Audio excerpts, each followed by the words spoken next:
Seigneur soit avec vous. Et avec votre esprit. Évangile de Jésus-Christ selon saint Matthieu.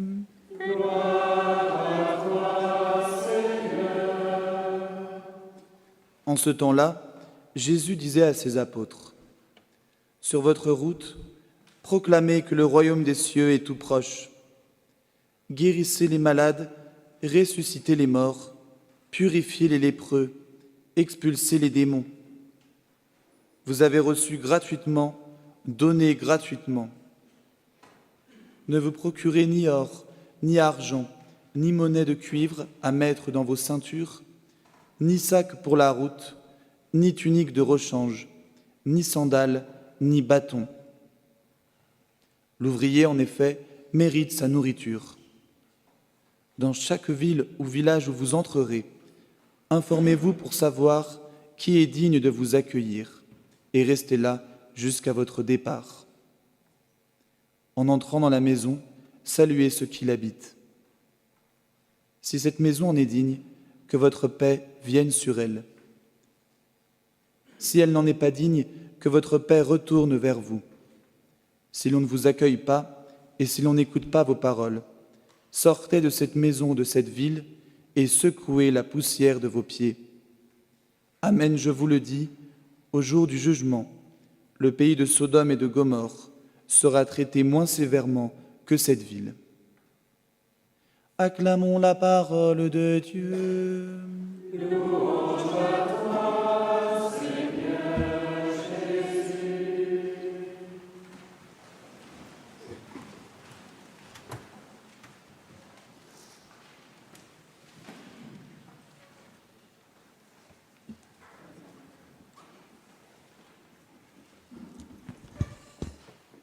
Ah, quelle est belle cette histoire avec Joseph. Et pourtant, regardez que ce qu'on trouve beau chez ces grandes figures, c'est ce qu'on ne veut pas vivre. Parce qu'il faut quand même se rappeler un petit peu, on l'a eu les jours précédents, mais qu'à la base, il y a une jalousie énorme parmi les frères qui vaut à Joseph d'être vendu. Et voilà que Joseph, il arrive à voir, à travers tous ces événements, eh bien, le plan de Dieu. Il arrive à voir la raison pour laquelle Dieu a permis tout ça. Et c'est ce qu'il dira à ses frères, si je le retrouve.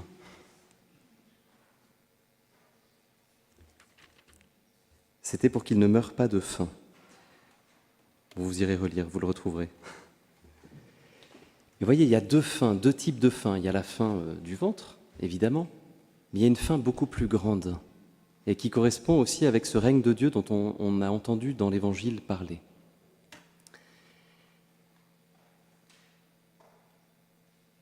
La mission de l'Église, avant d'être humanitaire, elle est autre, elle est beaucoup plus profonde. La conséquence, c'est que du coup, se déploient les œuvres de charité. Mais sa mission profonde, c'est de donner la vie, mais la vie de l'âme, la vie intérieure.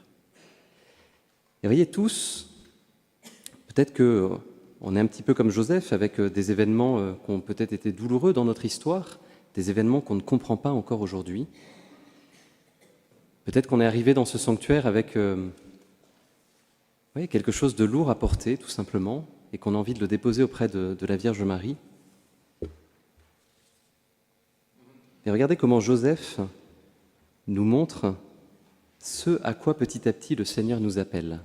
Et ici, vous êtes dans un sanctuaire que la Vierge Marie a demandé à son Fils pour la conversion des pécheurs et pour faire une expérience de réconciliation, de pardon. Parce que c'est ça le plus profond que vient faire Jésus dans notre histoire. Il vient sauver et chercher ce qui est perdu. Et qu'est-ce qui est perdu ? Eh bien souvent, c'est nous qui sommes perdus, parce qu'en fait, on met notre sécurité dans des choses qui ne nous donnent pas la vie. Dès qu'il y a quelque chose d'un petit peu difficile dans notre vie, qu'est-ce qu'on est tenté de faire ? On est tenté de fuir. Et regardez que toute la vie de Joseph, elle nous montre que la souffrance qu'il a éprouvée, elle avait un sens. Souvenez-vous, il avait même fait un songe où il voyait ses frères se prosterner devant lui. Et voyez que ça s'accomplit, que ses frères arrivent, eux d'abord pour demander une nourriture physique, parce qu'il y a la famine de là où ils viennent. Et voilà que Joseph, en plus de leur donner cette nourriture, il va donner le pardon, la miséricorde. Et tous dans notre histoire, on est invités à pouvoir vivre cette paix du cœur, cette réconciliation profonde avec Dieu, avec nous-mêmes et avec les autres. Parce que, avant toute chose, nous sommes faits pour aimer et être aimés. On le voit bien, on est tous appelés au bonheur et on sait très bien que le bonheur le plus profond, il n'est pas dans les choses matérielles. Le bonheur le plus profond, il est dans cet amour et donc dans la relation avec les autres. Et Joseph, par son humilité, il arrive à discerner tout ce plan de Dieu dans sa vie. Et du coup, il va se faire instrument de la grâce de Dieu. Il ne va pas refuser ça. Regardez que ça le fait quand même souffrir, il pleure. Mais il ne refuse pas de donner ce pardon. C'est exactement ce qu'on dit à chaque messe ou chaque jour quand on prie la prière du Notre Père. Pardonne-nous comme nous pardonnons. Et on voit bien que ce n'est pas si évident. Mais parce que là, c'est véritablement la mission de l'Église, d'apporter cette miséricorde, qu'on puisse se laisser aimer par Dieu et se laisser réconcilier avec lui. Et la conséquence de cette réconciliation avec Dieu, eh bien, c'est aussi la réconciliation avec les autres. Alors, il y a quelque chose d'étonnant dans l'Évangile. Là, les jeunes, quand vous êtes partis, que vous êtes mis en route pour faire cette route Saint-Martin, je ne sais pas si vous est venu à l'idée de vous dire « Non, je prends rien, je ne prends pas d'argent, je ne prends pas de ceinture, je ne prends pas de sac, je ne prends rien de rechange, je ne prends pas de sandales, pas de chaussures, rien du tout. » C'est quand même étonnant, les consignes de Jésus. Pourquoi est-ce qu'il fait ça? Partir sans rien. Bien certainement pour deux choses. La première, pour qu'ils fassent l'expérience que Dieu est un Père qui les aime, qu'il va pourvoir en toutes choses, qui vont manquer de rien, qui mettent leur sécurité uniquement en Dieu. Ça aussi, c'est dur. Dans notre vie, combien de fois on cherche des sécurités un petit peu partout? Mais surtout, la deuxième chose, c'est par rapport à la mission qui les attend, pour bien montrer que ce qu'ils vont apporter aux gens, ce n'est pas quelque chose de caritatif, d'humanitaire. Ils apportent quelque chose de beaucoup plus profond. Et qu'est-ce que leur dira Jésus? Eh bien, d'apporter la paix.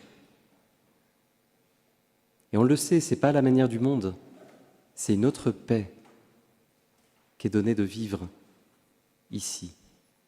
C'est nous, quand on pense à la paix, on pense à la réconciliation de tous les peuples. Vous voyez, on pense tout de suite à la bande de Gaza avec Israël, on pense à l'Ukraine avec la Russie, on pense à toutes ces guerres. Mais la première chose que veut Jésus, c'est cette réconciliation de ton cœur. Et les apôtres, en venant apporter cette paix, ils viennent apporter quelque chose de beaucoup plus profond. Mais on ne peut pas donner ce qu'on n'a pas reçu.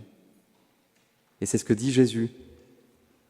Vous avez reçu gratuitement, donné gratuitement. Eux, ils ont déjà fait un petit peu cette expérience en étant en présence de Jésus. Voir que Jésus les aimait sans condition, sans jugement.